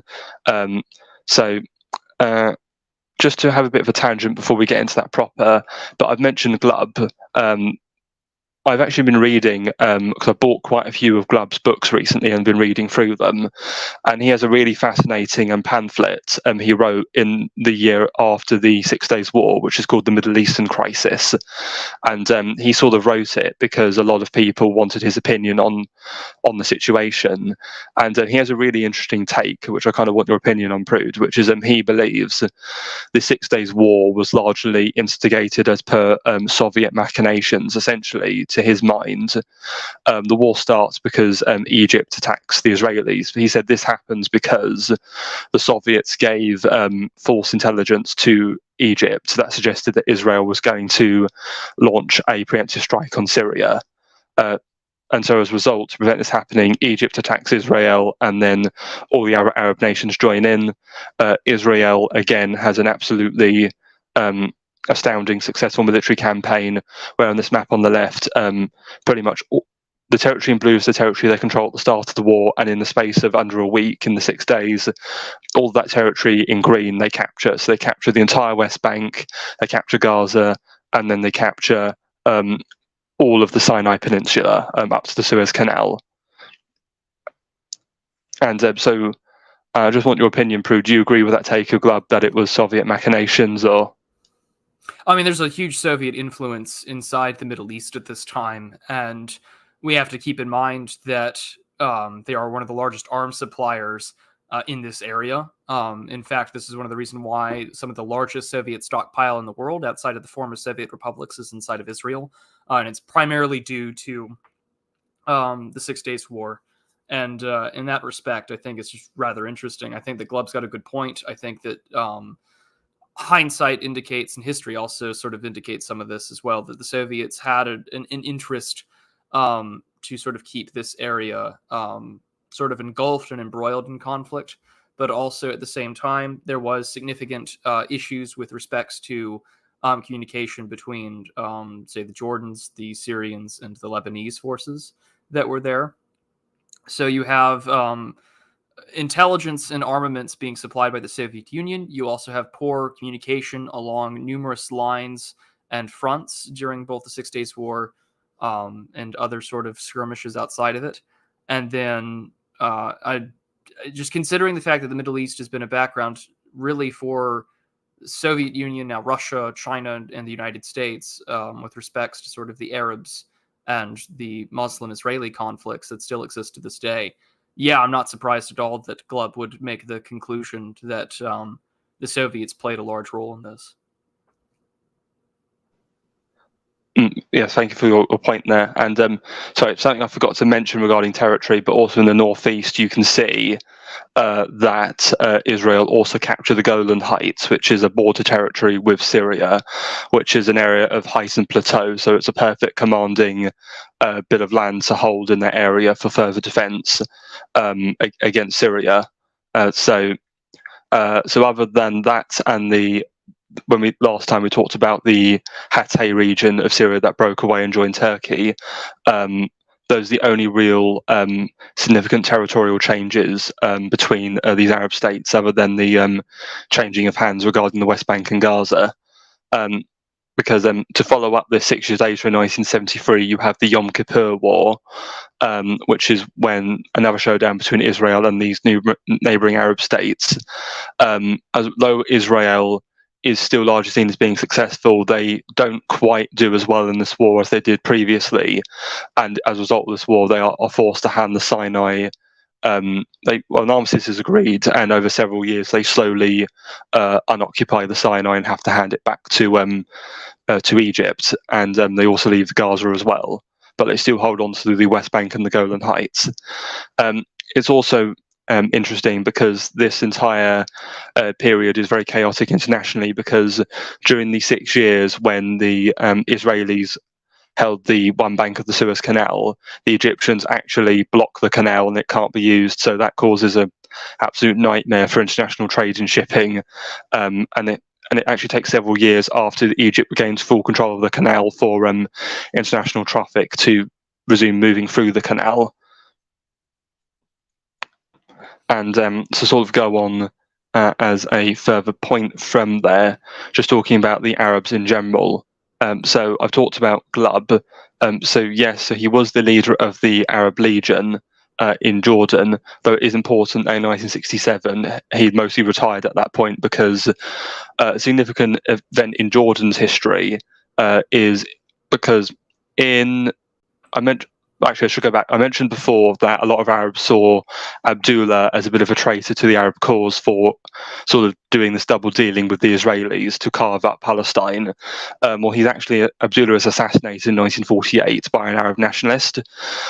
His son takes over, but his son is seen as mentally incapable, so he abdicates and he's replaced by Abdullah's grandson, Hussein, who was only 18 at the time. So Hussein comes in, he's a relatively young and very capable monarch who ruled Jordan for many decades, but he had a bit of a standoffish relationship, though he appreciated the older sort of Glubb, who was many decades his senior, he felt that he had to assert himself as an independent monarch. And in 1956, King Hussein executes a soft coup where all of the British officers are removed and dismissed from their posts in Jordan's military, and the Arab military officially becomes the official army of Jordan.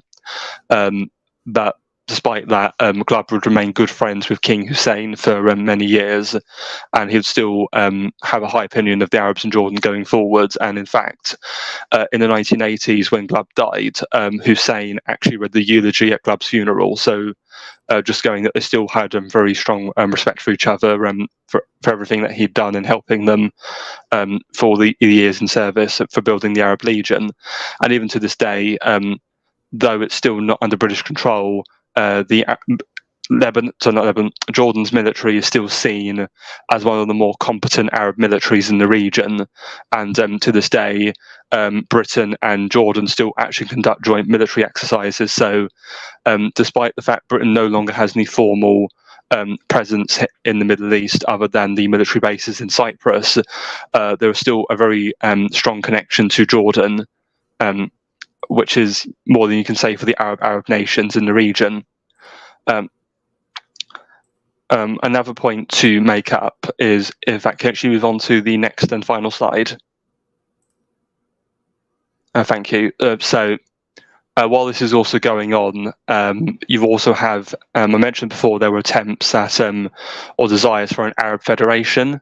And there's this idea, prudentialist, that essentially the creation of a Jewish state is what prevented any kind of Arab unity or federation, because essentially to many Arab nationalists, the idea of an united Arab state without Palestine was unthinkable. To some, they were prepared to accept the loss, but for others it wasn't acceptable. What's your thoughts on that? I know Pan-Arabism starts a little earlier. I know that Jerzy Zaidan was sort of this big sort of revivalist movement, that he wanted to have sort of a more standard Arabic, which he called like the Quranic Arabic language. Kind of makes me think of like Slavonic or church languages, is sort of a way to unify the various regions of the Arab world, sort of that old concept of Dar al-Islam, sort of the Islamic world. And of course, there was a lot of discussion about it. Ironically, this sort of discussion is happening in the background of what we're what we've talked about on this stream, as well is over there. You mentioned King Hussein of Jordan, and these things are happening, of course, at the same time of with respects to the ongoing revolts against the Arab revolt that's happening. We had the Sharif of Mecca, Hussein bin Ali, who had famously had discourses with Lieutenant Colonel Sir Henry Mackin of the British High Commissioner to Egypt, talking about the desire to arrange holy war or jihad against with respects to the Ottomans and their allies, and also wants to maintain the support of the British the Muslims inside of British India. And this, of course, is following right after the Balfour Declaration in 1917, alongside the leaking of the Sykes-Picot Agreement, which we have to understand was originally meant to be kept in secret. He had felt that the correspondence to have sort of discussions about a larger pan-Arabic movement would die off in this respects. So he had felt betrayed because of these things that had been leaked. Because, I mean, this is also at the same time we talk about Emir Faisal Hussein with the Damascus Protocol, this idea of having much greater influence of Arab societies after the Ottoman Empire is deposed and what needs to be done. The idea of a strong Arabic state was sort of dismissed by MacMahon. He's very concerned that may never come. I'm very doubtful and whatnot, but we want to have sort of this larger Arab state. And of course, that doesn't come to pass. It's just very interesting at the same time that these discussions to sort of keep the Arabs at bay, which we discussed in the last stream, that well, we're trying to take care of the Ottomans right now. We really don't need something popping up in what would later become Saudi Arabia with the House of Saud. We're going to give the House of Saud money. But at the same time, you do have this religious revival sort of to bring back sort of the Islamic world all across North Africa, the Horn of Africa near the Strait of Hormuz, what we now strongly call the Middle East. They had sort of this nationalism, but also sort of a socialist principle where they don't want Western political involvement. You sort of get this Marxist interpretation of foreign policy where Western capital involvement. This is where you get that sort of 1910 concept of imperialism, that we seek out new markets, and this is why we do it. It's just very, pan-Arabism of course, fades away because more nationalism sort of takes over, especially once the territories that we associate inside the Middle East become more concretized in the interwar period. Egyptian nationalism really kicks off in the 30s and 40s, which causes some problems. But Arab Union, as we know it, doesn't really happen. And what really only emerges, of course, is the Arab League. And ironically, when the Ba'ath Party was at its most prominent in Iraq, pan-Arabism was a big part of its party platform to promote a pan-Arab position against Israel, but also against the rest of the Western world, especially the United States and Great Britain. So it's something to keep in mind in the backdrop of this, that pan-Arabism is what really becomes later the Arab League and the sort of pan-Islamic idea, although that certainly has had its own issues in between Sunni and Shia Islam, the Iran-Iraq War, the influence of the Soviet Union, the United States inside the Middle East. But these core civilizational concepts that Samuel P. Huntington famously wrote in The Clash of Civilizations, it's still very much there. But is it with respects to how much it can go, how far it can go? We can only look at our current standing of the Arab League today and see how well it's gone alongside the push for sort of this peace agreement between Israel and sort of the Arab world. This has been a long-standing pressure of foreign policy since Ronald Reagan, that if you could get a sort of Israeli-Arab alliance, then your position against, say, the Soviet Union and Iran and non-aligned parties would be more beneficial. These things still complicate foreign policy decisions today. And if you look at the article from the American Affairs Journal, Data-Driven Defeat, you can also see this with respects to Afghanistan as well, that, this ongoing push for lateral, large-scale Arab sort of alliances. We can get everyone on board. If we can just find a way to moderate things, you can have this large sort of coalition of coexistence between Israel and sort of this Arab League of Nations against, say, China and the Taliban and Iran, which does not pan out. And so I think it's kind of a fun way to put the pin on this whole discussion, not only on this stream, but the one we had on your channel, was that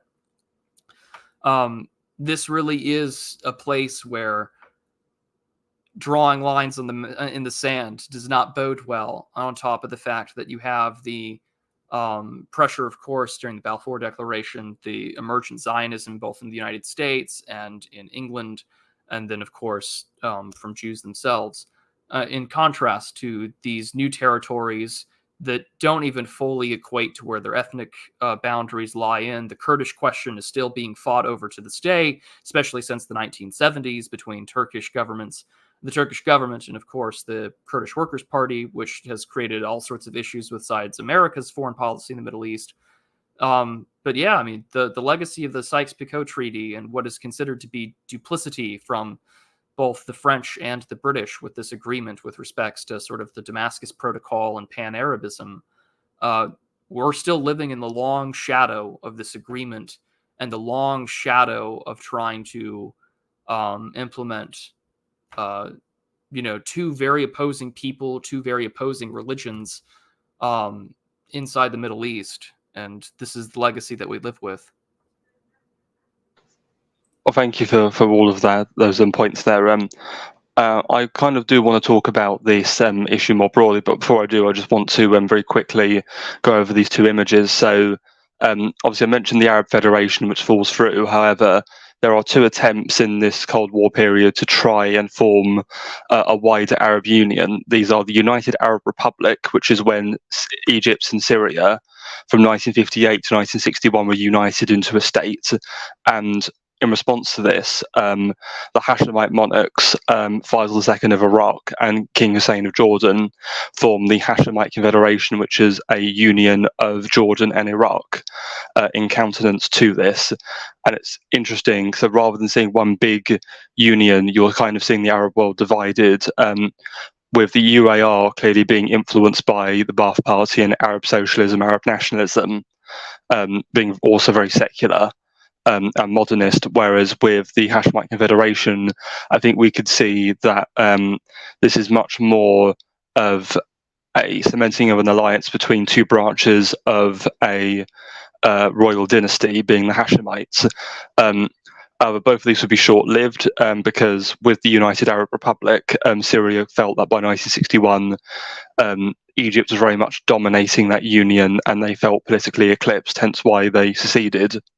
And the Hashemite Confederation falls through because in 1958, I believe, there was a coup d'etat, and the Ba'ath Party in Iraq militarily launch a coup, and they execute Faisal II and most of the Hashemite royal family in a pretty brutal event for that dynasty. So the Hashemites have been ousted from Iraq by the Baathists, and they've also been ousted from Hejaz by the Saudis, but they have still linger on in Jordan.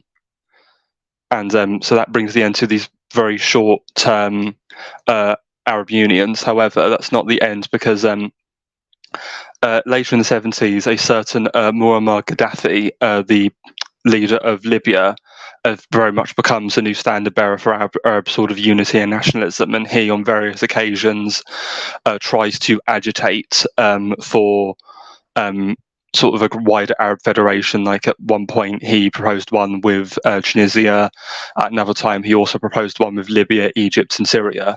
But as we know from history, he was largely unsuccessful and when was later deposed during the revolution in the Arab Spring. So that's sort of the main events of this period I wanted to talk about. But just to talk about Arab unity more widely, I mentioned Glubb, just going back to his sort of pamphlet, The Middle Eastern Crisis. He sort of says that though it has happened before, because another book I've read of his, which I really recommend people read if you want to understand sort of very Arab and Muslim history, is his book, The Course of Empire, which is where he looks at the disintegration of the Arab Muslim Caliphate from the mid-9th century onwards. And he sort of says that though we all call these different people Arabs, ultimately they're still Syrians, Lebanese, Jordanians and Iraqis. Saying that all these people, just because they're similar and share a similar faith, should all be in a state together would be just as absurd as saying that Englishmen, Frenchmen and Germans should all be in a state together. So he's trying to say that, you know, that area of the world it's not so sweeping as to lump all those people into one homogenous category, especially when you look at the religious differences as well. But it's also interesting because I mentioned his book, The Course of Empire. Glubb, when he wrote that I think a couple of years before the Middle Eastern Crisis pamphlet, and it's part of a series of books where he's looking at the Arab history, and the conclusion he comes to is that in his sort of model of studying empires of the past, he makes a lot of comparisons to the British Empire, because obviously at that time during the Cold War, obviously the British Empire was in very sharp decline and was being eclipsed, especially when you look at the Suez Crisis in 1956, where the British and French attempt to work with Israel to try and keep a modicum of a separate international system from the Soviet and American spheres of influence, but that completely backfires and the imperial powers are humiliated. But Glubb says that with the Arab, what tends to happen with empire is the empire is great and powerful, but the empire tends to grant autonomy to distant provinces. So with the Arabs in the 9th century, you see the Caliph granting autonomy to places like Morocco and North Africa and places in Central Asia and even Spain, as long as they recognise the legitimacy of the Caliph as the spiritual leader of the Muslim world. However, this keeps getting worse and disintegrating to eventually that the Caliphs only really exercise authority in the city of Baghdad itself, as the whole world is fragmented under different political leaders. Glubb sort of compares this to the British case with the Dominions, so the creation of obviously Canada, Australia and New Zealand. Again, you're seeing this empire granting autonomy to these different regions, which slide from being very loyal to eventually kind of becoming countries in their own right, and the imperial power slipping away. And what Glubb sort of reflects on this is that the empire can be at its height, but unfortunately, once it starts disintegrating, in his mind, it's almost permanently shattered, and you just can't put the pieces back together again. So, from his view, that's another reason why Arab unity is not achievable. Do you have any take or response to that at all? Or?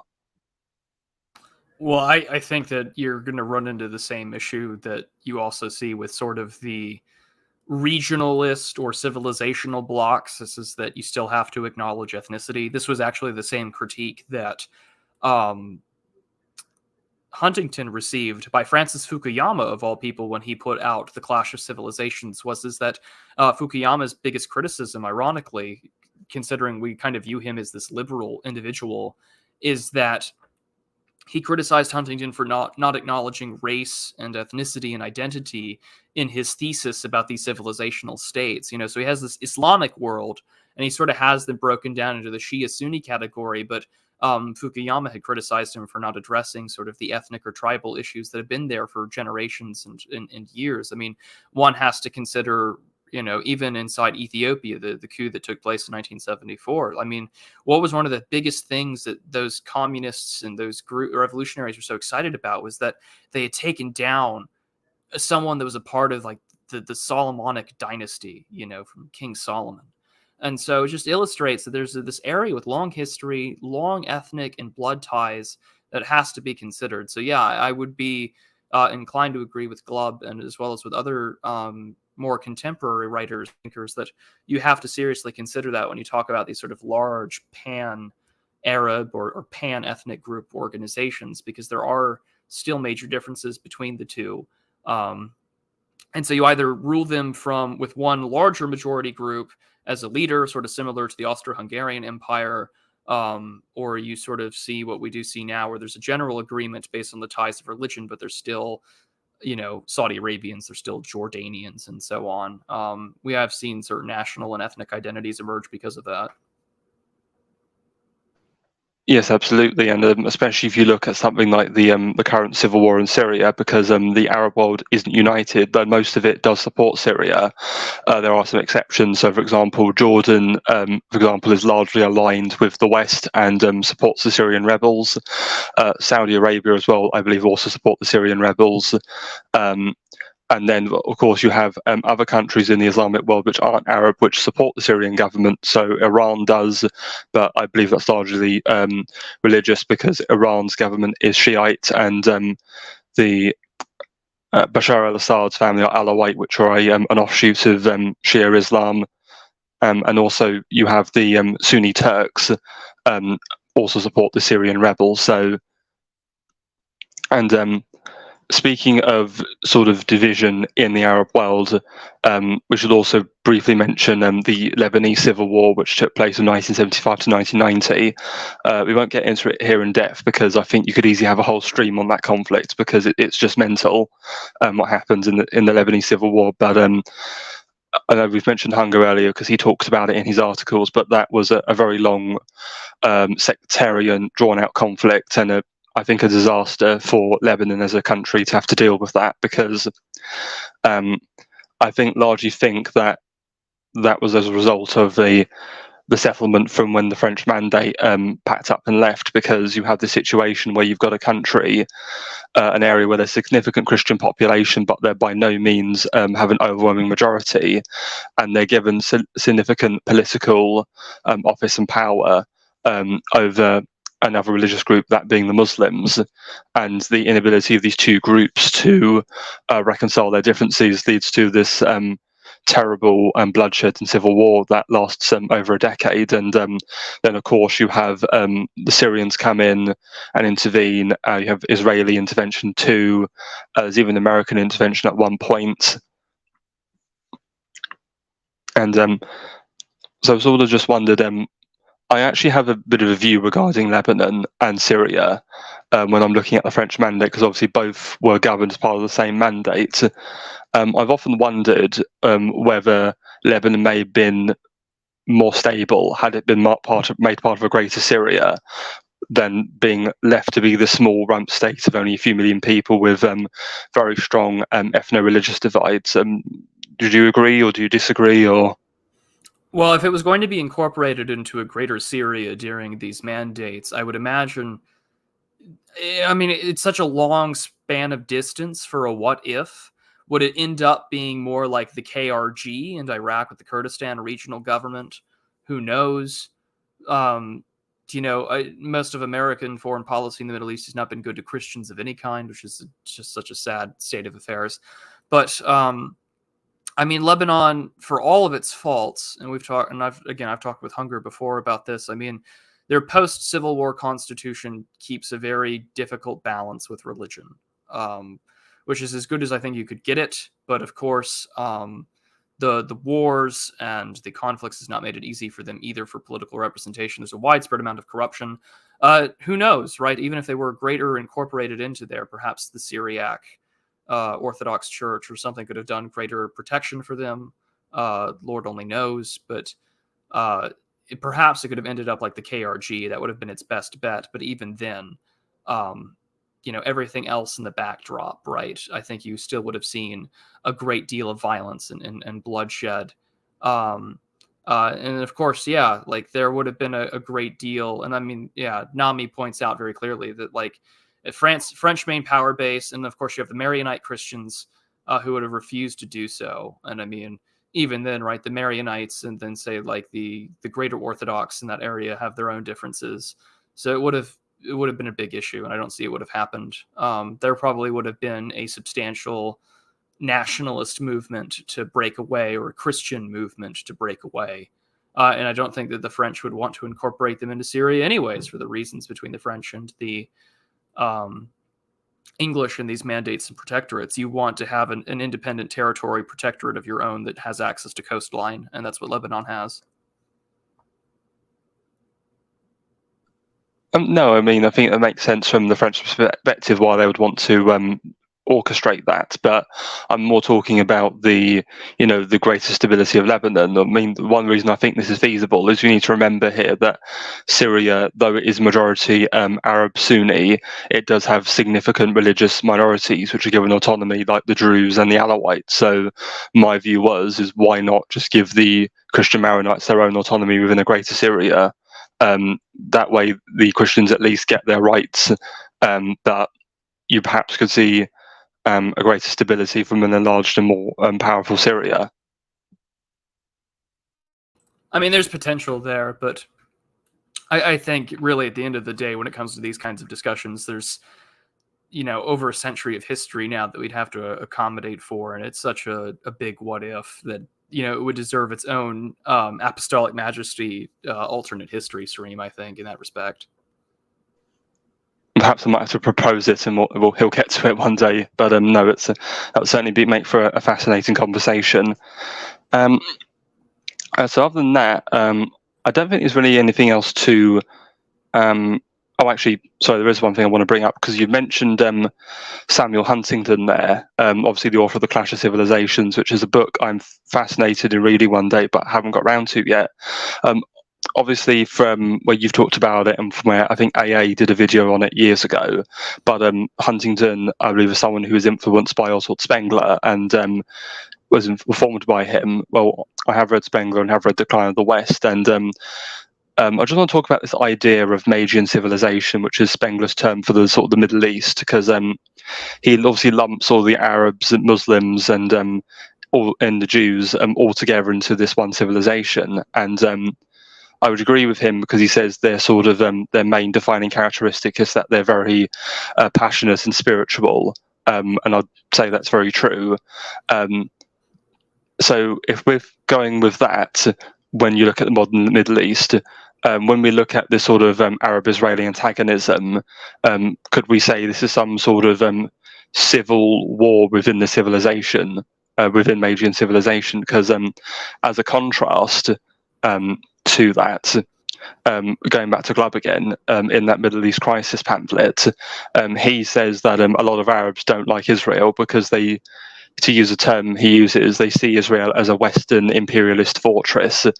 Israel is a proxy for Western military colonialism and power in the Middle East against Arab rule.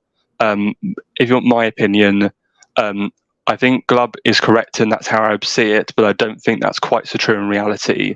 If anything, I think Israel has its own agenda, and it's just it's managed to sway a lot of Western military and political leaders into supporting it. What's your view?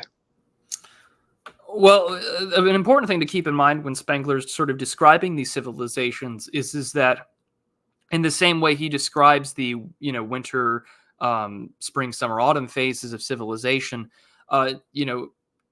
we can have contemporaries in other parts of the world. We can have.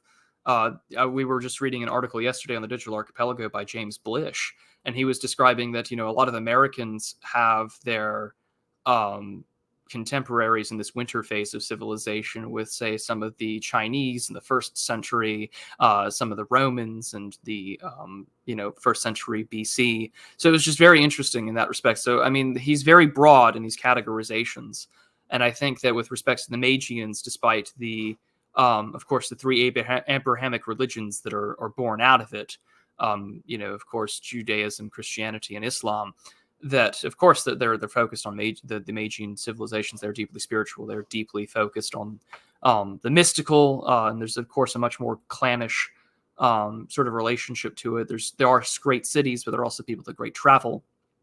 And so, I mean, with respects to Glubb, I think that he's got a lot of points that are made there alongside his other works about sort of the Arab Legion and his discussion in The Course of Empire that I think sort of give a lot of credence to his points.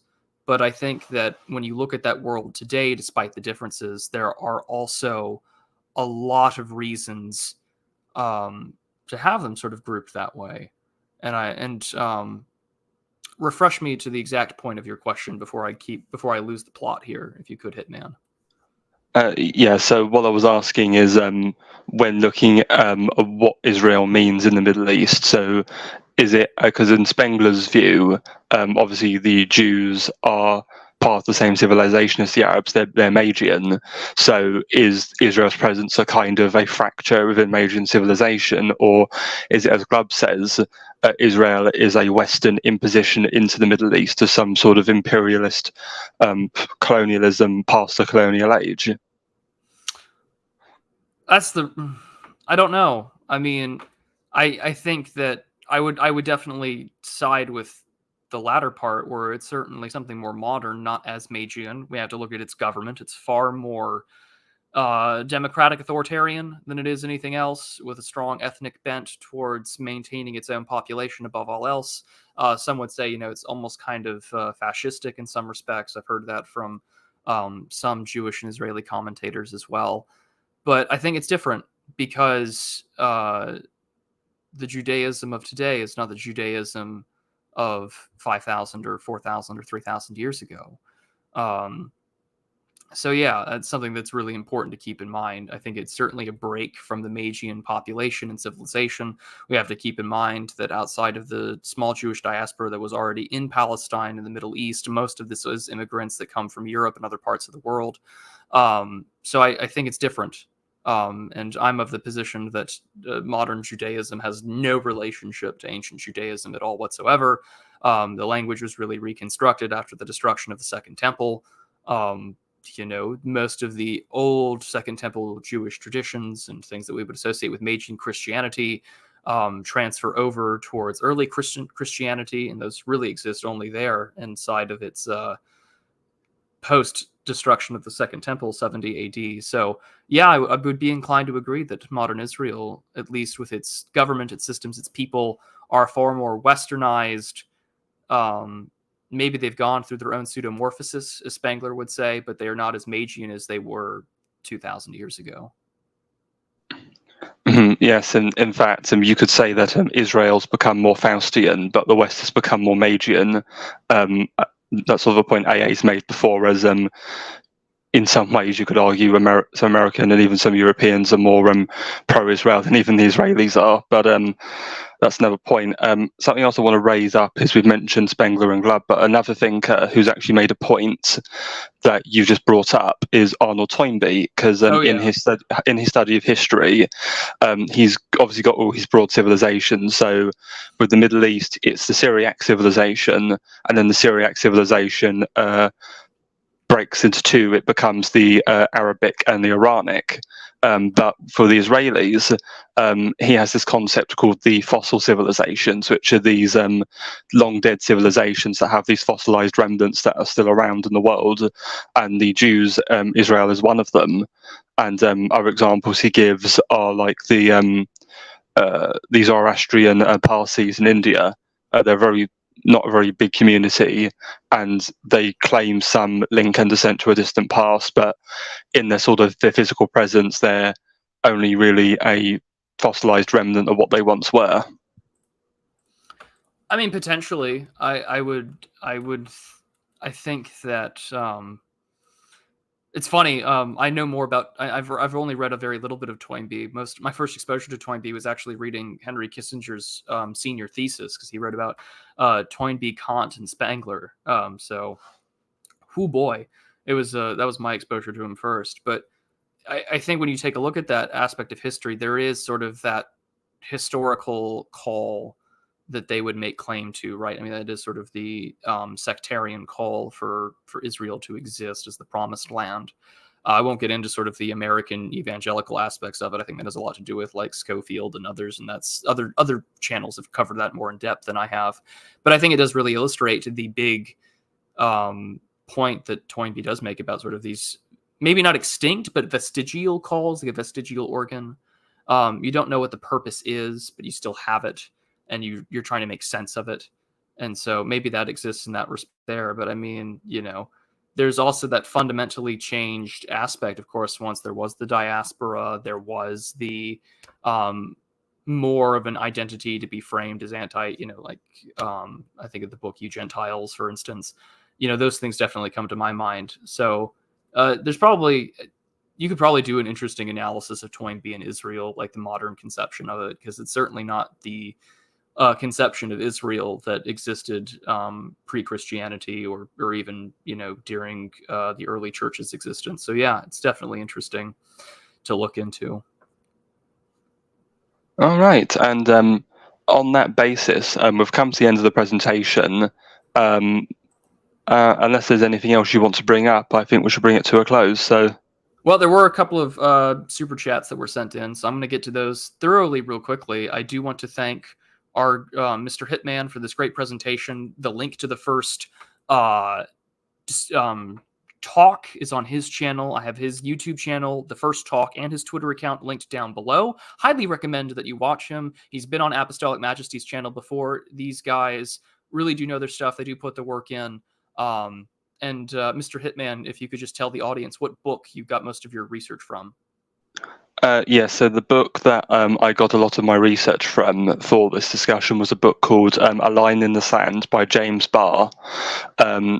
It was released about 10 years ago. You can find it on Amazon. As I said before, it's an absolutely thoroughly enjoyable read and very, very red-pilling on certain issues relating to this part of the world. So I highly recommend it.